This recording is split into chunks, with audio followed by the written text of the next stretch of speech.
I didn't realize my family had ranked me until my mother said it out loud at dinner. Not angry, not emotional, calm.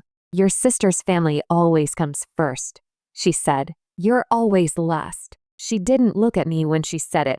My dad nodded like it was obvious. Like this was basic math everyone else had already learned. Across the table, my sister smirked into her wine. No one checked my face. No one waited for a response. I didn't cry. I didn't argue. I said, "Good to know."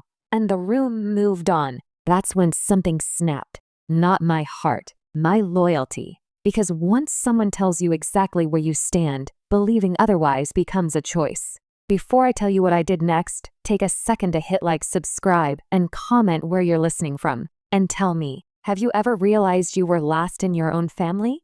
My name is Nina. And for most of my life, I learned my place without anyone ever explaining it to me. I wasn't protected. I was useful. I wasn't prioritized. I was available. My sister grew up knowing someone would catch her. I grew up knowing I was the one expected to catch everyone else. That dinner didn't hurt. It clarified. And once something like that is said out loud, you don't argue with it. You don't beg. You reorganize your life to match the truth. Quietly. So when the emergency came later, when they reached for me like they always had, they expected the same answer. They didn't realize that version of me had already been cut loose. I didn't announce the change. That's important. People expect confrontation when roles shift, arguments, ultimatums. I did none of that. I separated things quietly. Money first. I stopped auto-paying shared expenses. Stopped covering gaps no one acknowledged. Stopped being the invisible line item everyone relied on without asking. No speeches. No warnings. Next came plans. Holidays became tentative. Weekends filled up. I stopped rearranging my schedule around theirs. If my sister needed help, my parents handled it. That's what first means. Access came last. I didn't stop answering calls. I just stopped answering immediately. I let messages sit. Let urgency belong to the person feeling it. At first, no one noticed. That's how deep the assumption ran. They were used to me being there before they needed to ask. The first crack showed up when my mom called, irritated. "Did you forget to send the transfer?" she asked. I paused. "No," I said. "I didn't forget." Silence. "Oh," she replied slowly. "Well, we need that." Need. Not can we talk. Not are you okay. Just need. "I'm not doing shared finances anymore," I said. "I'm keeping things separate." She laughed, lightly, like this was temporary. "That doesn't make sense," she said. "It does," I replied. "You were very clear at dinner." She didn't argue, because deep down, she knew exactly what I meant. They'd ranked me. I was just adjusting my life to match the list. And they still had no idea how much they were about to miss the version of me that made everything easy. The next few weeks were quiet, not peaceful, watchful. My parents adjusted their tone without admitting anything had changed. My sister didn't call at all. That wasn't new. What was new was how little I filled the space. I used to step in before things became uncomfortable, offer solutions, smooth edges. I stopped. Bills that had always been temporary stayed unpaid. Requests turned into delays. Delays turned into problems that didn't land on me anymore. That's when the emergency hit. It wasn't dramatic at first. Just a call from my dad, voice tight. "Your sister's husband lost his job," he said. "They're behind." Behind. The word they used when they wanted me to step in without asking directly. I listened. Then he added, "We thought you could help. Just this once." I didn't react, because just this once had been happening for years. "I'm not getting involved," I said. There was a pause long enough to feel heavy. "What do you mean?" he asked. "I mean they're first," I replied. "You said that." He exhaled sharply. "That's different," he said. "No," I answered. "It's consistent." Silence.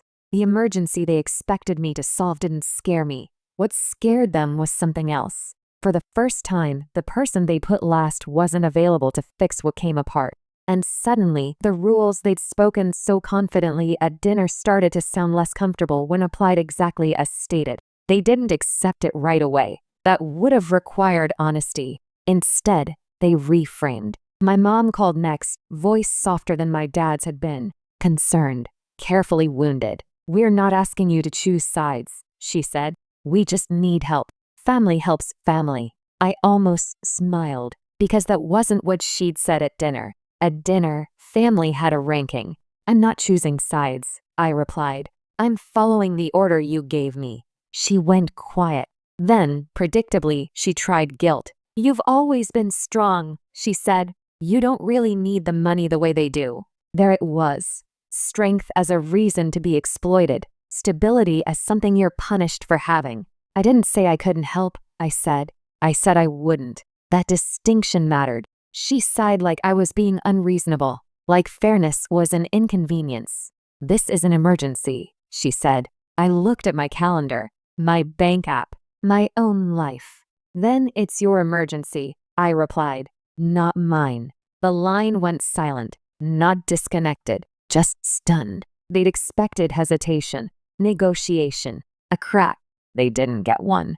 Because once you accept that you're last, you stop trying to prove you deserve better treatment. You just stop volunteering. And that's when the real shock hits the people who were counting on you never doing that. They weren't frozen because I yelled. They were frozen because I meant it. That's when the tone changed. Not immediately, but noticeably. My dad called again the next day, less patient this time. "This isn't about fairness," he said. "It's about doing the right thing."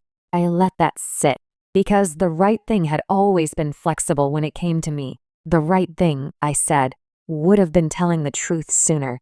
He didn't respond. Instead, my sister finally called. First time in months. She didn't ask how I was. She didn't explain anything. She went straight to the point. "Are you really not going to help?" she asked. No please. No acknowledgement. Just expectation. "I'm not," I said. She laughed short and sharp. "You're being dramatic." That word again. Dramatic was what they called boundaries when they didn't benefit from them. "You always do this," she added. "Act like a victim." I pictured the smirk from dinner, the confidence. "I didn't act," I said. I listened. Silence followed. Not disbelief, calculation. She'd assumed I'd fold once she got involved, once she reminded me of who she was in the hierarchy. But hierarchies only work when everyone agrees to stay in place. I didn't anymore. "This is going to hurt people," she said finally. "Yes," I replied. "It already did." Then I ended the call, not to punish her, to make it clear the conversation was over. And for the first time, they were left dealing with a problem they couldn't redirect toward me. That's when they froze. Not because they didn't understand, but because they finally did. The silence after that lasted 3 days. No calls, no texts, no updates. That's how I knew they were scrambling. They weren't respecting my decision. They were testing how serious it was. On the 4th day, my mom showed up at my door. No warning, no apology. She stood there with that familiar look, tight smile, worried eyes, like she was already preparing to explain why I was being unreasonable. "We didn't raise you like this," she said as soon as I opened the door. I didn't step aside to let her in. "You raised me to understand my place," I replied. "I'm just honoring it." She blinked, caught off guard. "This isn't the time for principles," she said. "Your sister's kids are involved." There it was, the final card. I leaned against the doorframe calm. "You told me who comes first," I said. "I'm not changing the rules. I'm following them." Her face tightened. "So you're really just done?" she asked. I shook my head. "No," I said. "I'm done pretending." She stood there for a long moment, like she expected guilt to rush in and rescue her. It didn't.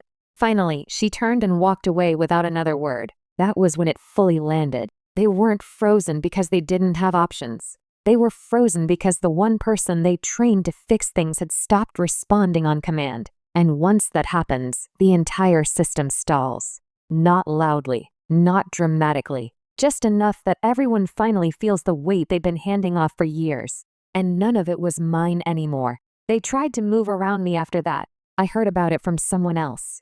My parents called relatives, friends, anyone who might talk sense into me. No one called me directly. That was intentional. If they didn't speak to me, They could pretend I hadn't said no, that this was still temporary, that I'd come around once the pressure built enough.